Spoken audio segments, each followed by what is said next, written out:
All right, we are recording. Nice. All right, thank you everybody for joining us today. We're so excited to have you guys with us. Barri, why don't you do the honor of introducing our special guest? Okay, hi, I'm Barri. I'm so excited to announce that we have Jenn Hawkins on our call today. This is so exciting. This is one of our first big calls we've ever done, and I can't believe that we got one of the top of the companies on our call. And Jenn is amazing. She's a Diamond Sapphire ambassador. She's been with the company 3 years? 3 years, 3 years, Jenn? 4 years this month. I Oh, celebrate 4 4 years this years. month. Yeah. And has done amazing stuff, is involved with all of the trainings for Plexus and helping, how would you say it, for the what is your role right now? Aren't you on the advisory board? Yes, on the advisory board. Yeah. Advisory board for Plexus. And we are so excited to have you here. She's also Celeste in Texas, knows Celeste really well. She's Celeste's sponsor and one of her best friends. So as we talked about, one of the most fun things to do with Plexus is do it with your best friend, like me and this sidekick over here. I think that's how Jenn kind of built her team. So Jenn, take it away. So excited. We hear some tips from you, and we've got some questions for you, and we're just so excited to have you on today. Oh, great. Okay. I'm so excited to be on. And this is one of the first one I asked about the during the day thing. I've never done one during the day, and I'm digging it. So that's awesome. So I'm glad some of you are able to get on live. So do you want me to share a little bit of my story or just go right into the meat? A little story would be great. Yeah. I think it's so inspirational. Like your Diamond documentary is the first one I ever watched. Mm-hmm. And it just motivated me so much. So if any of you guys have not seen her documentary, you guys need to go on YouTube and find it and check it out. Yeah, it's actually posted. I posted it under her the graphic for this, so you guys can check it out there. It's really easy. Okay, good. Well, then you'll be able to see my story if you haven't already, but I'll just tell you a little bit. So it is about 4 years. It's about 4 years ago this month. I was just struggling to lose the last bit of baby weight. So saw Plexus on Facebook, and she tried to sell me on the business, and I really wasn't interested. But my husband, Cody, is a very fiscally responsible man. And he said, if you're going to do this long term, you have to make enough to cover your products. So I'm like, okay, yeah, it probably won't work anyways. Well, 10 days in, I was like, okay, I have myself a serious Plexus habit. And so I knew I had to share. So I started sharing, and within, my first month's paycheck was about $500. And that's when we were like, it was a light bulb moment. This could change everything. And our everything wasn't what it actually did for us. Our everything was just, I want to be a stay-at-home mom, and I needed to make $1,000 a month to be able to supplement, and so I could quit my job.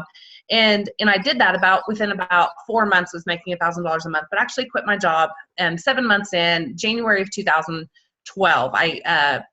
2013 rather. I quit my job, and then it's just been a whirlwind since then. Fast forward a year, we paid off $50,000 of student loans, which is so huge for us. Just one check, done, gone. Burden off. So incredibly grateful for that. And then fast forward another year is when Cody decided, he's like, this is where our future is. I can either punch a clock 9 to 5, not physically punching a clock. He had a really great job, but 9 to 5, or I can come home and we can focus on our babies and where our legacy really is. And our legacy right now is pouring into our children and this business that's changing our lives. So he quit his job in February of 2014. And it's been such an amazing journey and blessing, but still with all of the financial blessing, I still tell people the greatest parts, my favorite parts of this journey is twofold. One is just the joy I get from having even the teensiest, tiniest, minuscule part in thousands of people's stories, that because I shared, somebody's life has changed, 7 levels deep or 10, 20, whatever that means. And all of us have that chain reaction, and we're all a part of that bigger picture. That, and then being blessed abundantly, we're able to give back abundantly. And it just fills my cup more than the financial freedom. My original why of working the business was to be a stay-at-home mom. And I've done that, but being able to see other people realize their dreams, and being a part of that story is just the best. So that's kind of it in a nutshell. A lot of people are curious about the Celeste story and how I got her to join my team. But if you've heard her tell her story, you've probably already heard that. So, it's. Well, you pretty much made her do it, right? In the end, yeah, she was been my customer for so long. And the part that she doesn't tell is she was asking me about her exit strategy, and like had reached her goals. They felt healthy, but what do I do? And I'm like, well, you love the products, right? And she's like, yeah. You want to stay on the products, right? Well, yeah, I guess. Okay. So I'll give you back your customers and you will instantly make a paycheck. I mean, it's a no-brainer. You're a total, and you have a friend you can be very candid with. I was like, you're an idiot if you don't do it.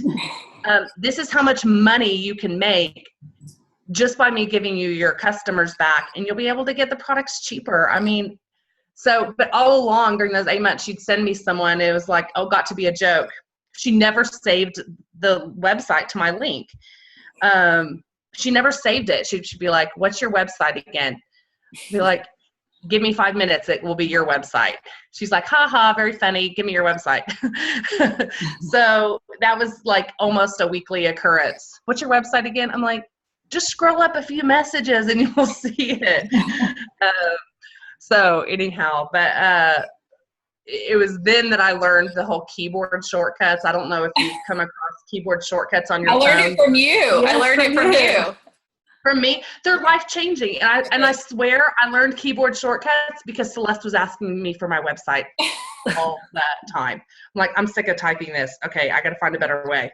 So yes, keyboard shortcuts are awesome. So that's a little bit of that story, it's, and then the girl, I think I'm tapped out. Yeah, right. So. Unbelievable. Yeah, what did she just posted that her downline did 24 million in sales, which is your downline as well. So what is yours more than that then? Because you're Sapphire outside of her. Yeah, I'm totally embarrassed. It's a lot more than that, I would imagine. I haven't even looked. I don't know. It's been crazy. I got back from leadership training Wednesday night late. I had Thursday, the month wasn't over yet. And then the photo shoot girls, I had that photo shoot contest weekend this weekend. And so just yesterday I was like catching my breath. From millions and millions and millions of dollars. I usually have, her downline is so massive. I usually have like 4 to 5 million outside of her. Wow. A month? So yeah. Oh gosh. A month. Yeah. Outside of her. So on top of what she does, that's about so I'm guessing it's probably around 28 million. Wow. Oh my, that's like mind blowing. Yeah. I mean, it's more than probably half the sales of the whole company, I would imagine. I think it is. Yeah. So you and Celeste make up more than half of the entire company of Plexus. Yeah. And it just goes back to it goes back to that, what I said, that this isn't about me. This isn't about, this is about the lives that we're changing. And I look forward to the future and like, okay, that's $50 million in product, from a whole company standpoint. And then we have half of that. And like, that's a lot of pink drink and other products that are impacting lives. Yeah. And I have a teensy tiny minuscule part in that. And it's just like so humbling that I get to be a part of that. And I'm sure you guys know how I feel, because you feel it too. So it's a lot of lives being changed, and it is. And we are, but the other cool thing, when you look on the flip side, we're just getting started, and there are people that haven't even discovered what we have to offer yet. And next year, 5 years from now, 10 years from now, there are people, maybe someone's 10 years old and their lives are going to be completely changed in 10 years because of Plexus. And the vision of what's to come and that long-term having that long-term vision is so important. So understanding we're just getting started here, and being a part of it is so amazing. We really are pioneers. We're the ones that we're going to look back in 5 years and be like, oh my gosh, that back office was like such a nightmare. And we're gonna look back and we're gonna look back and say, oh my gosh, we have all these amazing training tools, and everything is so like professional and produced. And we're gonna look back and say, oh my gosh, how did we ever train our teams through Word documents and Facebook pages and YouTube videos? And we're gonna be like, the tools we have now, we're gonna look back and laugh, but we were a part of that. We were a part of creating it. Yeah. So anyhow, but Amazing. It's pretty exciting. It is exciting. It is exciting. So we have so many on our the call today that, you know, they look up to you, they admire you for what you've done, and we do too, of course. But what has led to your success, do you believe? You know, do you want to get into some questions we have, or do you, like tips to engage and motivate ambassadors on your team who are afraid to step out and really commit to the business? What would you say to them that you know, they're kind of holding back and they're not committing? Yeah. You know, you sent me your questions, and I think there's a common theme here. So I think it may my answer here will be brought back up, because it's all coming back to the root of motivation and belief and commitment, really. So when you're trying to get someone to step out, it's that fear. I mean, that word afraid, they're fearful, and getting to the root of why they're afraid. Why do they not, what's driving that fear? Is it the fear that people will make fun of them, that people won't join them, that people will say, oh, you're just trying to make money off of me? What is that fear? Then you can address the issue. But it's so often comes back to that lack of belief in oneself, belief in the products, belief in that opportunity. So building that belief wherever they lack is going to get them past their fears. There's nothing you can really say or do that's going to make them be like, okay, I'm suddenly not afraid. You have to draw that out of them. And you know, one of the best ways to get people past their fears, you got to face the fear, feel it, and do it anyways. Do that hard thing anyways. And maybe it's posting on Facebook for the first time, or contacting someone on their chicken list because they're afraid of what they might think of them. But why are they afraid? And get them past that. So it's not I'm going to make a magic post in my team page and it's going to make everybody not afraid to, you know, you got to almost one by one get to the root of that fear. Yeah. Yeah. Does that help? Yeah, No, I sure. think that's great. Okay, so another question is, what is your DMO, your daily method of operation? Okay.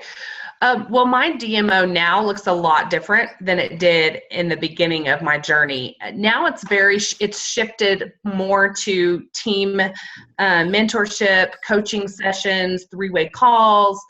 And what I've got, I mean, I don't know about you, Erin, the leadership training that we just had, I just went last week because you missed out. Yeah. And it hit me smack in the forehead that I am not setting intentional time aside for my own personal development. So I'm recommitting to that, and very intentional time, because I had been justifying that I can do my personal development, which is still good and I will still do it, but I'm going to do my personal development when I'm running errands in my car. I've got the same audios that I kind of filter through and to feed my mind. And that, I was like, that isn't good enough. I need to be sitting, reading, journaling, really taking notes, soaking it in so I can give that back to my team. And so while you say, what is your DMO? It's like, I'm in a moment right now in my business that I have to shift gears, because that personal development and leadership development for me has to have a priority in my schedule for the day. So I encourage you that if you don't have that intentional time, to make that a priority, that 15, 20 minutes a day, so that you can fill your cup and give that back to your team. What are your favorite books right now that you're reading, or audios? Yeah, my favorite audio that I love, which is, it's kind of my cop out, but it's still really good, is John Maxwell's 25 Ways to Win with People. The tagline is how to make people feel like $1 million. So it's 25 short, easy ways, and you're like, oh my goodness, that is so brilliant, but yet so simple, and I don't do that.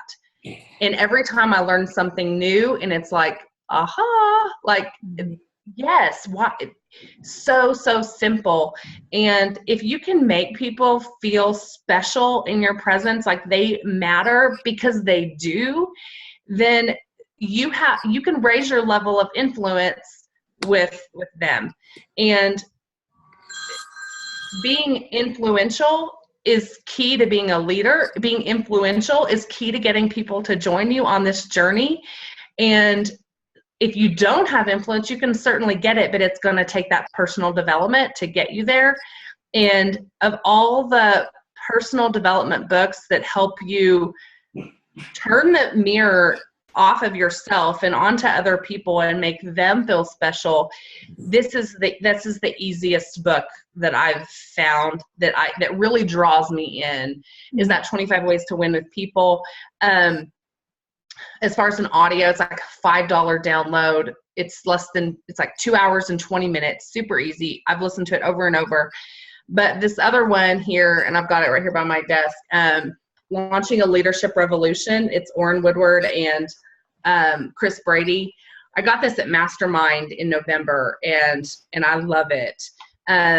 But I cannot wait to get that Real Leadership book in the mail. I haven't gotten mine yet. Corporate sending them, I think, to senior rubies and above. He's the one who is speaking at convention, John Addison. And I can hardly wait.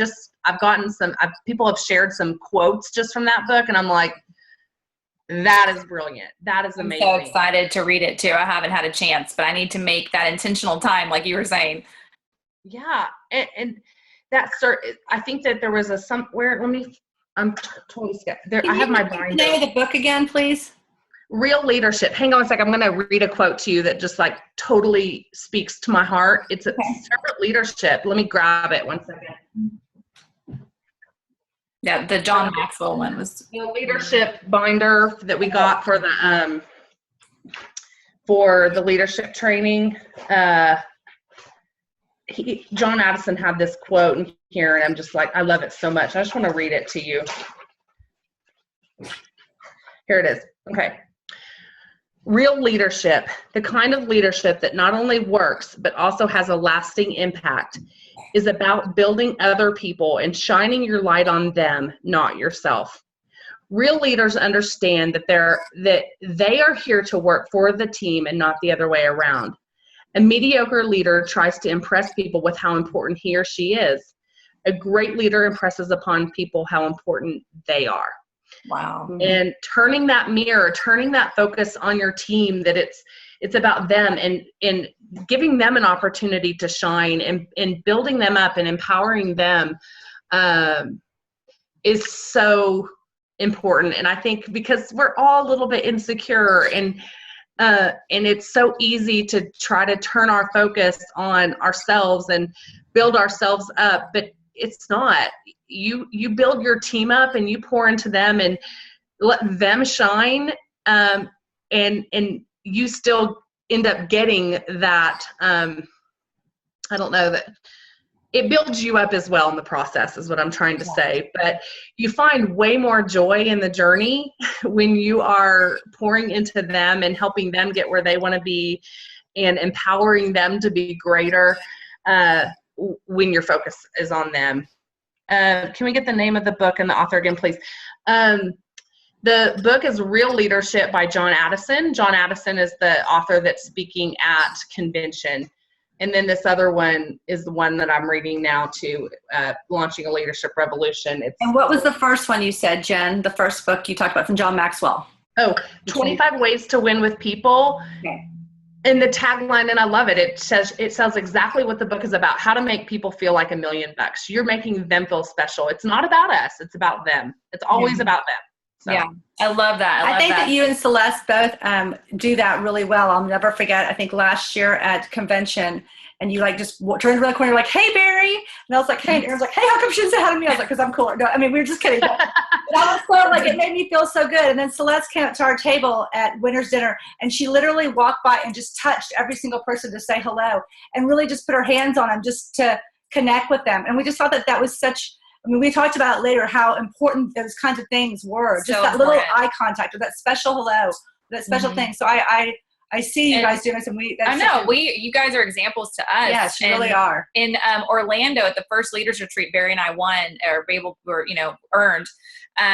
Celeste, I remember her coming up to all the tables in one of those restaurants we were at, and she had tears in her eyes, and she intentionally came up and looked at everyone in the eyes and said, I just want you to know I appreciate you. I'm here because of you.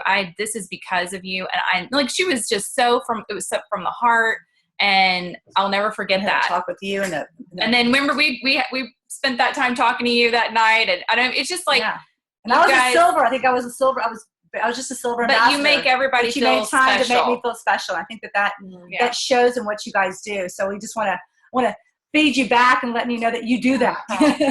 Thank you. Y'all have been great role models for us, for sure. So thank you very much for that. What's another good question? You said something about DMO. You were talking about DMO, and that's where that lives. A new ambassador, though, that's just starting out, like, what would you say they need to be doing daily? Yeah, anyone who's coming below a jewel level, because, we're all at different levels that are on this call today. We've got some, I think I'm the one who's senior Ruby on here, maybe, but everyone's got some rubies and silvers, golds, trying to get there. Yeah, I wanted to address that because that's why my DMO will look different than what yours needs to be right now. And I remember when I first started, it was the income producing activity. Really, I'm always posting on Facebook, making sure you're consistent there, consistent with your message, posting not, that balance. We talk about the balance, plexus and personal, but that's a very small part of that IPA. It's the easy part of the IPA. And then the bigger chunk is follow-up and the reaching out to people. And the photo shoot weekend that we just had, we talked a lot about doing that, not waiting and letting people come to you, but reaching out to them in a very genuine and sincere way and saying, I want you on my team. This may or may not be for you, but I want you to know that if you're ever interested, I would love to talk to you. I would love to have you on my team. It kind of takes the pressure off of them, but they know. And it brings me back to the story, and I don't know if you've heard it before, but Celeste's sister-in-law, Haley, Haley joined her, but it was much later, and Celeste assumed that Celeste assumed that Haley sees what I'm doing. If she wants to be a part of it, she will contact me. But Haley was like, she must not want me on her team because she hasn't reached out to me. So you probably have people in your audience that are watching, they're intrigued, and they think, well, she hasn't ever said anything to me, so she must not think I would be good at this. And, so making sure that the people in your life know, I would love to have you. There's no pressure, and I will never do the hard sales thing on you. And the relationship is way more important to me than if you ever buy my products or join my team. But I want you to know, I believe that this could change your life, and I believe that you could be amazing at this. So that is the reaching out and not waiting to just wait for people to come to you. that should be a part of your DMO. That is the most important part of your DMO, that and follow-up. The follow-up is huge. I mean, 80% of people will jump, buy your products or join your team when on like, I think it's after the 8th or something, 5 to 8 follow-ups. Mm-hmm. I'm missing the statistic directly, but there's it's out there. And, you know, the follow-up doesn't always have to be about Plexus. You know, you can just follow up on the relationship. I'm super, super big on leading with the relationship and them to make sure that this isn't about the sale. This is about them and you helping them, helping them meet their needs. And to get to that end result of helping them change their life, you have to be about the relationship and build that trust. And it can't just be Plexus, Plexus, Plexus, Plexus, Plexus, Plexus, Plexus. All I want is to increase my PV and get another team member on my team. It can't be about that. So sometimes your follow-up is just investing in the relationship. Mm-hmm. Good tip. So that DMO, the IPA, and then customer service. I mean, that's a lot about the follow-up, but I remember when I first started, a huge part of my time was supporting my customers through the process. I mean, I knew that if they were going to love Plexus, it was going to be my relationship with them and how I serve them as customers, that they didn't have to call customer service, that I did it for them, that it was, you know, when they were ready to cancel or add a product, whatever it needed to be, I made that as seamless and easy as possible for them, so that they had a good experience with Plexus, a good experience on the products, a good experience with the company, and that this is more important now than ever with the fact that customer service has long wait times, and I know that many of you work a job and you can't be on hold as well, but somebody in your upline can help you if you can't. You should try to handle your own customers' issues, but when you can't and you get to that point, don't throw your arms up. Don't let your customers throw their arms up and be like, I give up, I'm done. Somebody in your upline can help you get those issues taken care of. We appreciate when you try to handle them on your own. We so appreciate that, but we know that you get to a point you're like, I've done all I can do. I can't do this. I need help. And that's what we're here for. So the customer service piece is critical now more than ever. Yeah. You know, before, when customer service, you could call, get on within 5 minutes and have your issue taken care of. Our customers would be fine calling customer service. But even back then, I would have a customer that would call and say, I call customer service. And I'm like, no. Call me. You start with me. You start with me. And if I can't handle your issue, then we'll pull you in, or I will call you on 3-way with customer service so that they can get the information they need from you.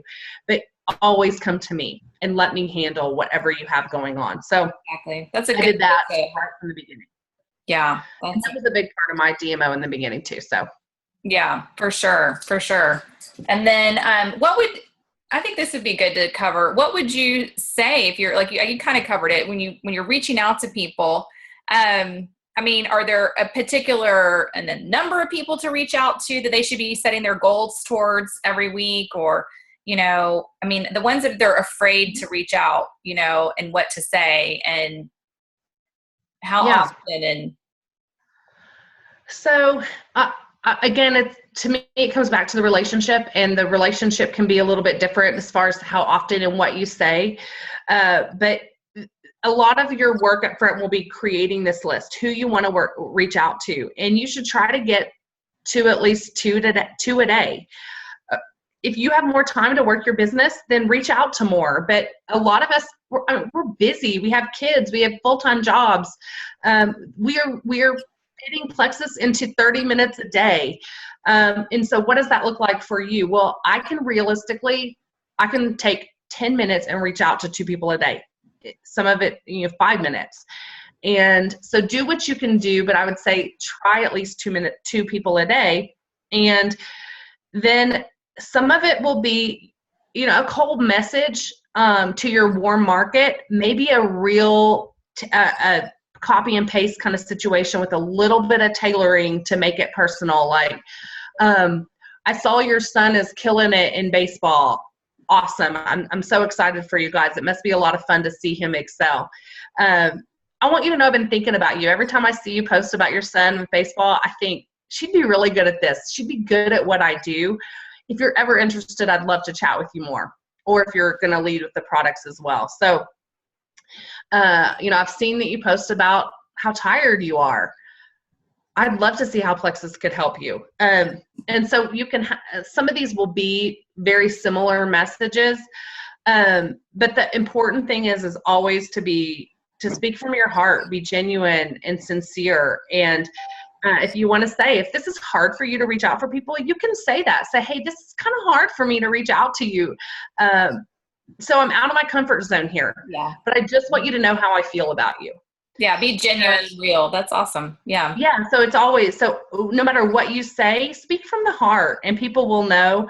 And make sure if you're reaching out to someone that you haven't talked to in a while, go to their page, start kind of paying attention to what's going on in their life so that you can talk about that with them.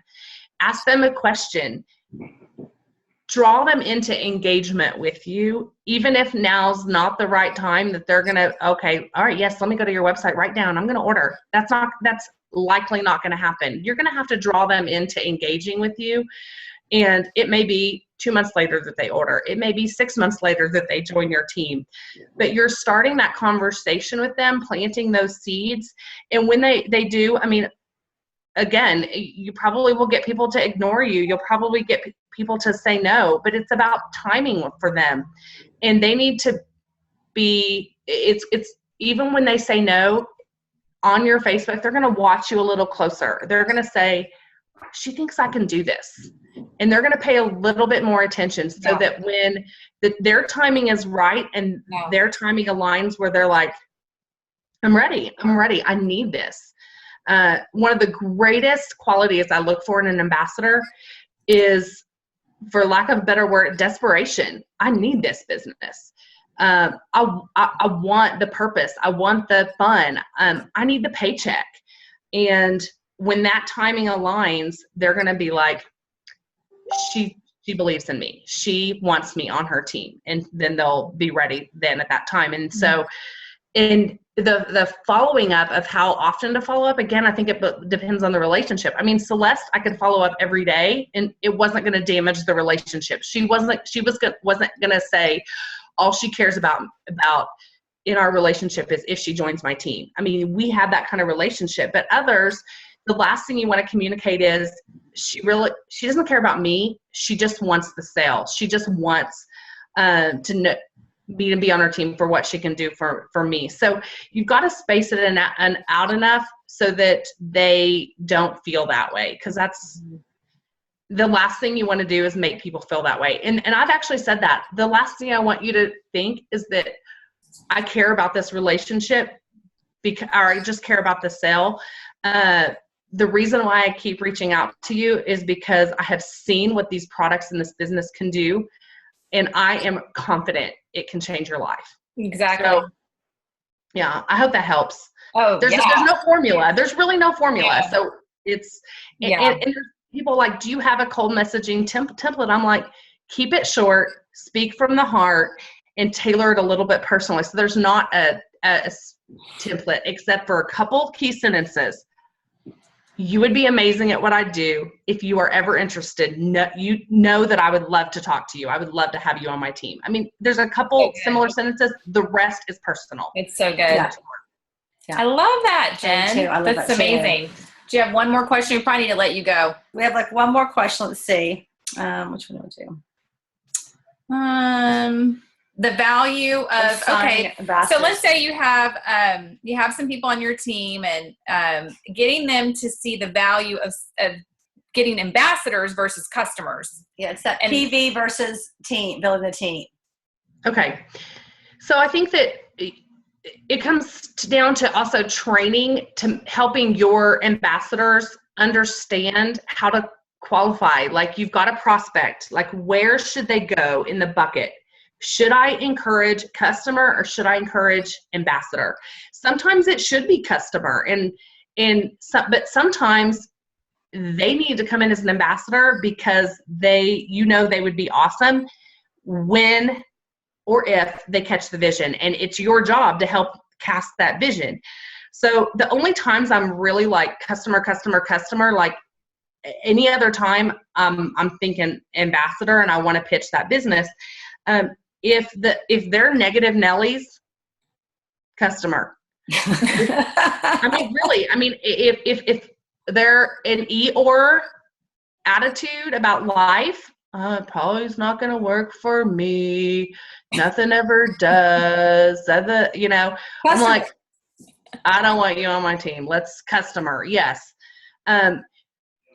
The 60-day money back guarantee is important to them. Maybe they don't have a lot of money to spend and that 60-day money back guarantee is important to them, then customer.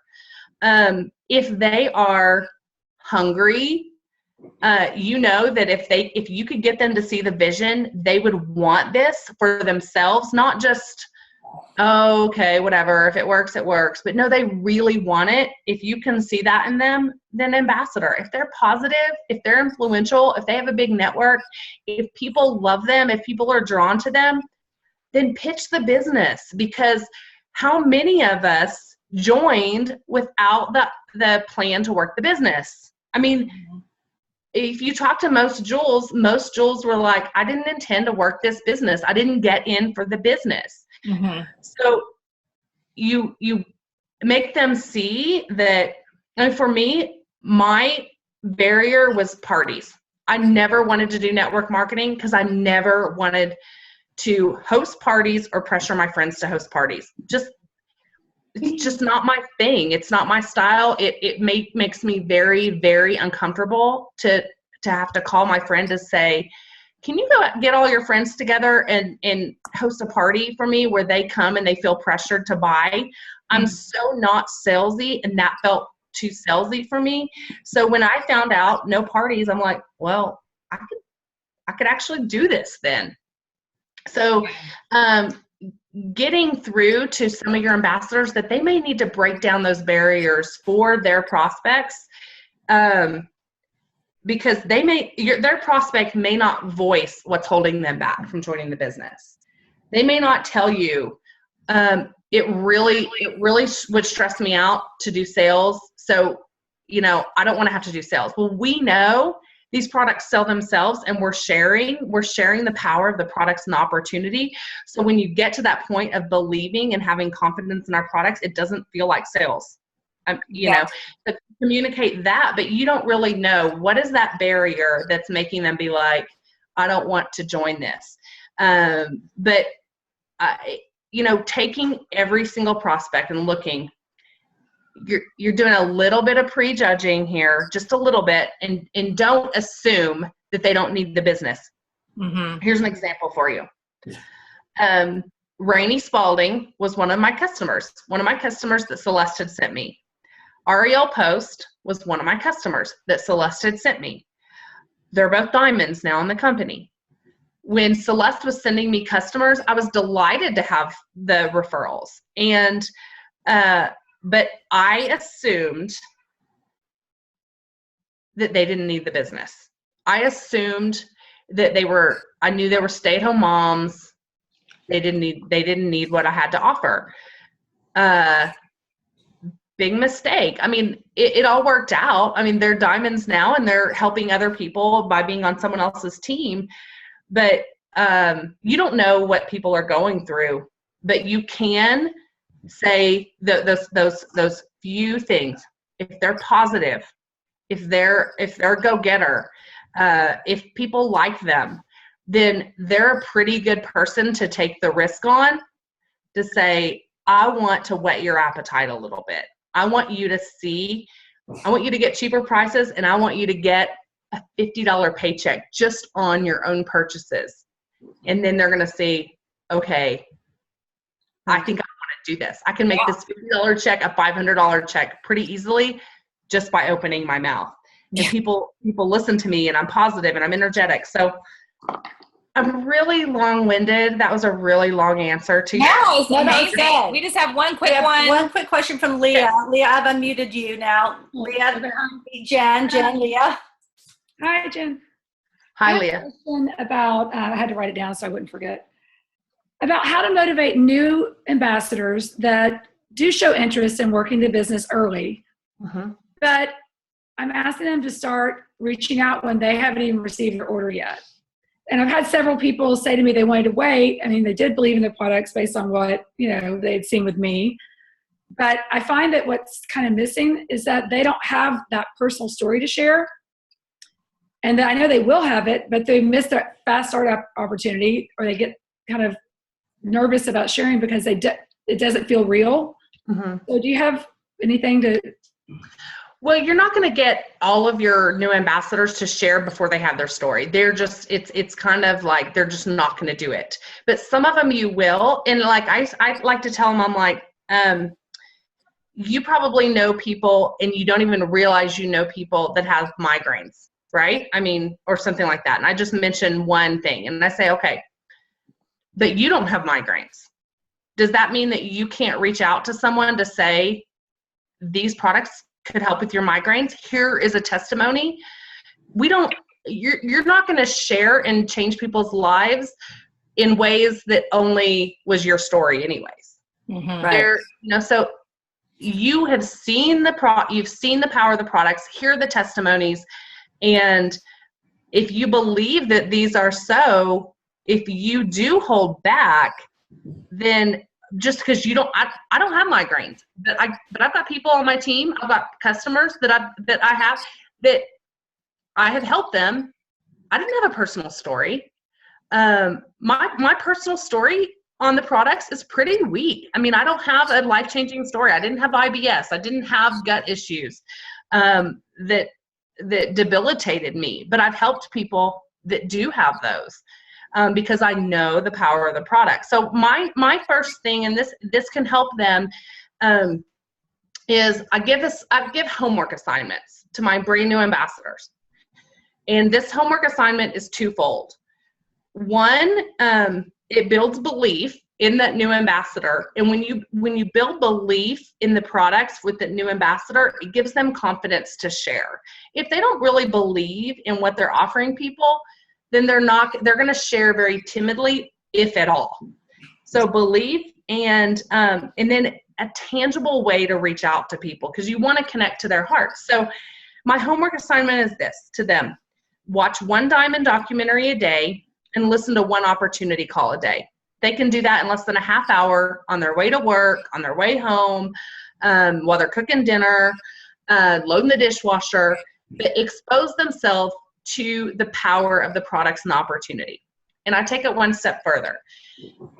Take what you listen to and start keeping a log. Maybe it's the notes in your phone where you write down the Diamond Sarah Marble, nurse, quit her job to be a stay-at-home mom. Cheyenne Weeble, kindergarten teacher, quit and adopted a daughter. So those keywords, and then the opportunity calls, get the date of the call and keywords: migraines, IBS, lap band surgery, whatever those are, because when you are reaching out to people and they share with you what it is they need, they can so much easily go, okay, let me go to my notes. Opportunity call on January 10th. This is the one I want. This is the one that this person needs to listen to.